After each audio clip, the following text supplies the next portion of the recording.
Okay, then, students, next question. Choose three examples to show the contribution of culture to the growth of nationalism in Europe.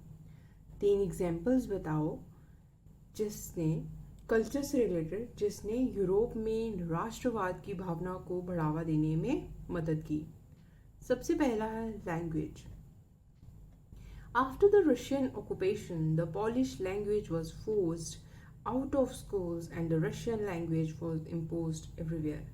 जब Russia ने occupy किया उस Poland को, तो उसके बाद जो पोलैंड की लैंग्वेज थी यानी कि पॉलिश लैंग्वेज, उसे फोर्सिबली उसे आउट किया गया और रशियन लैंग्वेज को इम्पोज किया गया कि रशियन लैंग्वेज ही बच्चों को सिखाई जाएगी और इसी में सभी जो भी पढ़ाई, एकेडमिक्स, एडमिनिस्ट्रेशन काम सारे रशियन लैंग्वेज में होंगे. पॉलिश लैंग्वेज कहाँ तक सीमित रह गई? Polish language was use for church gatherings, जब कोई रिलीजियस गैदरिंग्स होती थी या रिलीजियस कोई इंस्ट्रक्शंस देनी होती थी. जैसे हमारे यहाँ पे होता है ना सतवा, सत्संग, वो रिलीजियस इंस्ट्रक्शंस होती हैं. Use of Polish language came to be seen as a symbol of struggle against Russian dominance. और जो पॉलिश लैंग्वेज है अगर कोई उसे इस्तेमाल करता था तो वो इसे सिंबल माना जाता था कि ये रशियन डोमिनेंस के अगेंस्ट में एक स्ट्रगल है. नेक्स्ट है रोमांटिसिज्म, यानी रोमांटिक आर्टिस्ट और पोइट्स. रोमांटिसिज्म का मतलब सिर्फ एक वही रोमांस नहीं होता कपल के बीच में. रोमांस आप नेचर के साथ कर सकते हैं, रोमांस आप अपने देश के साथ कर सकते हैं, रोमांस आप अपनी पढ़ाई के साथ कर सकते हैं, जिसे भी आप अपने दिल से प्यार करें. तो रोमांटिक आर्टिस्ट और पोइट्स जो थे उन्होंने डेवलप किया लोगों में, पब्लिक में नेशनल सेंटिमेंट, राष्ट्रवाद की भावना, देश के लिए प्यार की भावना उन्होंने जगाई. They try to portray a common cultural past as the basis of a nation. उन्होंने ऐसा पोर्ट्रे किया कि हम सबका एक ही कॉमन कल्चरल पास्ट है, इसलिए उन्होंने बहुत ज़्यादा मदद की नेशनलिज्म को पब्लिक में उसकी फीलिंग को इंक्रीज करने में.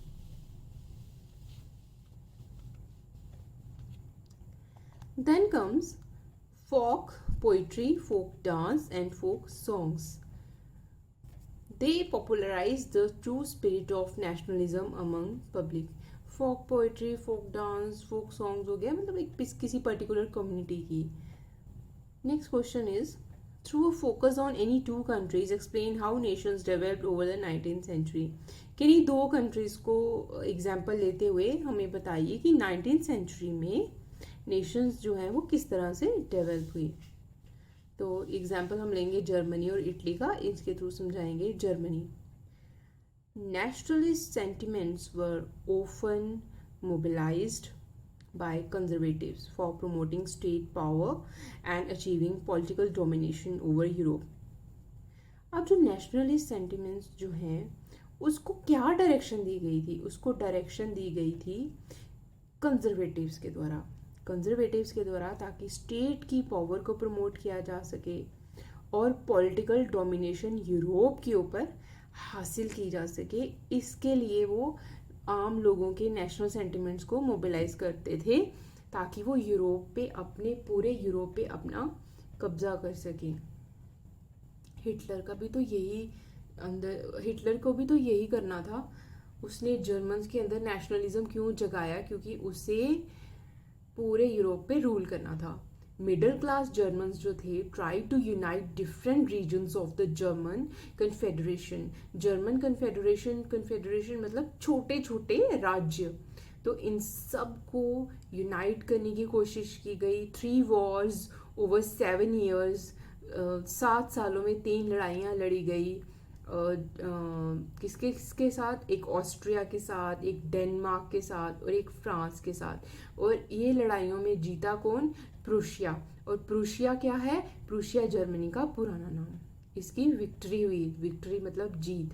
इन 1871 the Prussian king William first was proclaimed German emperor.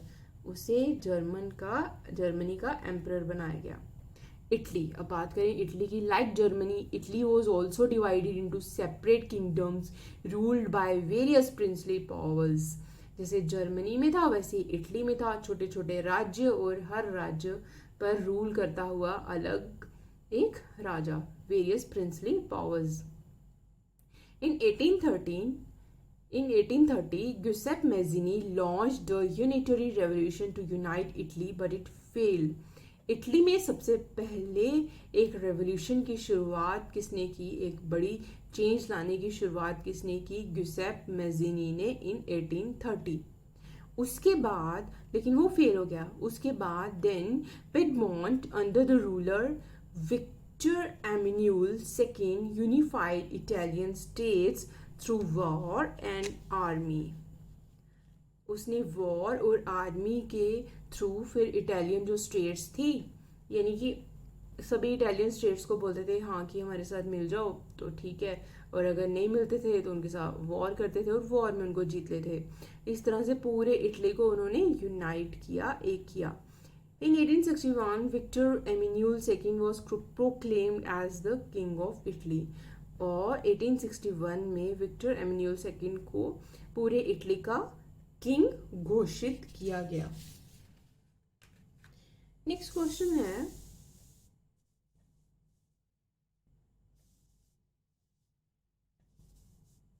How was the history of nationalism in Britain unlike the rest of Europe. जैसे बाकी यूरोप में बड़ी उथल पुथल सी मची, फ्रांस में फ्रेंच रेवोल्यूशन, जर्मनी में, इटली में, यूरोप का जो नेशनलिज्म की हिस्ट्री है, ब्रिटेन की जो नेशनलिज्म की हिस्ट्री है वो पूरे यूरोप से अलग कैसे है। तो आइए देखते हैं। In Britain the nation state formation was not a result of the sudden revolution.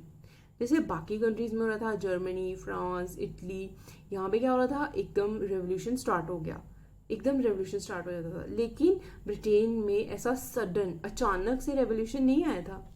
The primary identity of people was English, Welsh, Scot और इरिश। ठीक है, 4 तरह के लोग थे ब्रिटेन में, इंग्लिश, वेल्श, स्कॉट या फिर इरिश। तो अब क्या साइन हुआ, the act of union between England and Scotland resulted in the formation of the United kingdom of great Britain.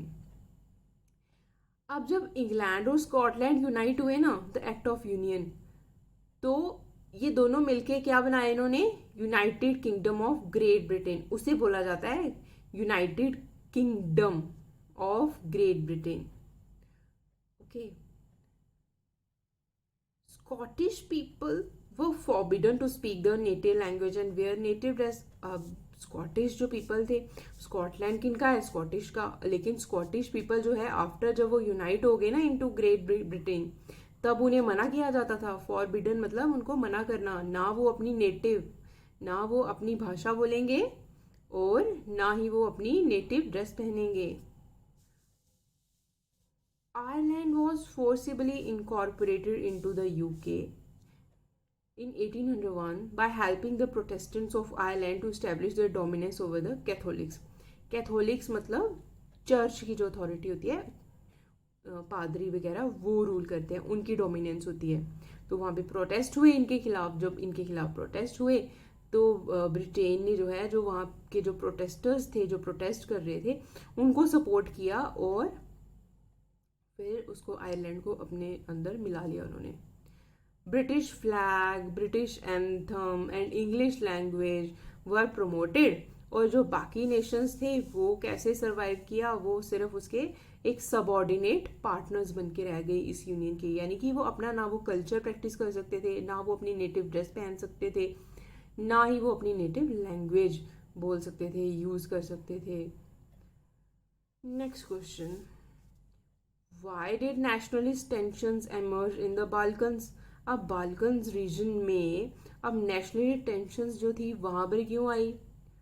Nationalist tensions जो थी वो इमर्ज हुई बाल्कन्स में since the idea of romantic nationalism spread. अब जो nationalism है लोगों में वो बहुत ज़्यादा पॉपुलर हो रहा था, अब ये आइडिया जो है ये स्प्रेड हो रहा था, इसी की वजह से बाल्कन्स में भी टेंशंस जो थी वो आना स्टार्ट हो गई। It was a region of geographical and ethnic variation. इसमें बड़ी सारी जियोग्राफिकल वेरिएशन थी बाल्कन्स में, और एथनिक मतलब बड़े डिफरेंट डिफरेंट तरह के लोग थे, बड़ी डिफरेंट डिफरेंट एथनिक वेरिएशन थी उसमें, जो कि कहाँ कहाँ से बिलोंग करती थी। आज की जो मॉडर्न डे की जो कंट्रीज़ है, Romania, Bulgaria, Albania, Greece, Serbia, ये सब कंट्री के लोग जो हैं ये कहाँ पे थे, ये बाल्कन्स में थे। तो डिफरेंट हुए ना ethnic variation. The large part was under the control of the Ottoman empire, और किसके कंट्रोल में था, ऑटोमन एम्पायर के कंट्रोल में। Next, various communities in Balkans. अब ये जो डिफरेंट डिफरेंट कम्युनिटीज थी बाल्कन्स में begin to struggle for independent rule. अब ये अपना इंडिपेंडेंट रूल चाहती थी। The Balkan people claimed independence. अब वो क्या क्लेम कर रहे थे कि हमें इंडिपेंडेंस चाहिए एंड पॉलिटिकल राइट्स चाहिए हमें। Utilising history to demonstrate they were previously independent. वो हिस्ट्री को देख रहे थे कि पास्ट में तो हम एक इंडिपेंडेंट नेशन थे, अब हम किसी के अंडर क्यों रहें। This gradually led to collapse and disintegration of Ottoman empire. इससे क्या हुआ, कोलैप्स मतलब खत्म हो गया, कोलैप्स हो गया ऑटोमन एम्पायर, और फिर टूट गया। डिसइंटीग्रेशन मतलब टूट जाना।